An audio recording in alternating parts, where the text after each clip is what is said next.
যে রাসেল এতদিন কেকেআর ময়দানে ঝড় তুলতেন সেই রাসেলকে নিয়ে এখন চলছে অহরহ সমালোচনা।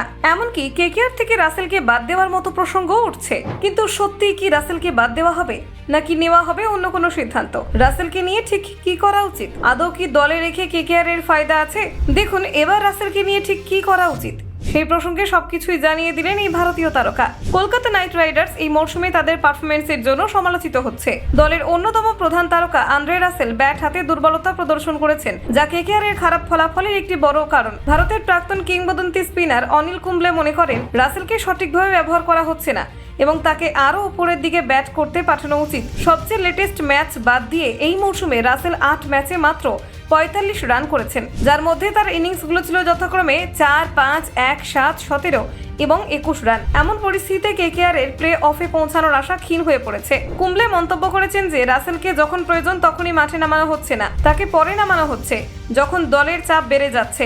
এর ফলে সে তার স্বাভাবিক খেলার ধারায় ফিরতে পারছে না। কুম্বলে বলেন রাসেলকে আরও আগে ব্যাট করতে পাঠানো উচিত, তাকে সুযোগ দিতে হবে যাতে সে নিজের খেলা খেলতে পারে। অনিল কুম্বলে আরও উল্লেখ করেছেন যে গত বছরের শিরোপাজয়ী কেকেআর এর সাফল্যের মূল কারণ ছিল ওপেনিং জুটি ফিল সল্ট এবং সুনীল নারিনের দুর্দান্ত শুরু। কিন্তু এই মরশুমে ওপেনাররা সেই ধারাবাহিকতা দেখাতে ব্যর্থ হয়েছে, যা মিডল অর্ডারের ওপর চাপ সৃষ্টি করেছে। তিনি বলেন যদি ওপেনিং জুটি কাজ না করে তাহলে মিডল অর্ডারের ওপর চাপ বাড়বে।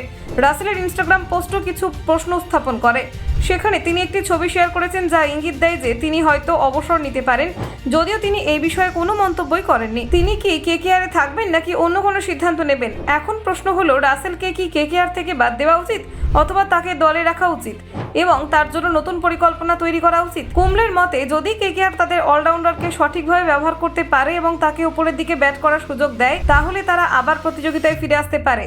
অবশ্যই রাসেলের মতো একজন অভিজ্ঞ খেলোয়াড়ের প্রতি দলের আস্থা থাকা উচিত। যদি কেকেআর তাকে বাদ দেয় তাহলে তা দলের জন্য একটি বড় ধাক্কা হতে পারে, কারণ তিনি দীর্ঘদিন ধরে দলের গুরুত্বপূর্ণ অংশ ছিলেন এবং তার অভিজ্ঞতা অপরিসীম।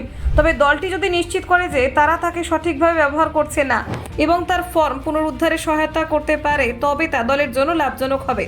অতএব আন্দ্রে রাসেলকে বাদ দেওয়া নয়, তাকে সঠিকভাবে ব্যবহার করা উচিত যাতে সে আবার নিজের ছন্দে ফিরে পেতে পারে এবং কেকেআর এর জন্য গুরুত্বপূর্ণ ভূমিকা পালন করতে সক্ষম হয়। Bureau report, news prime Times.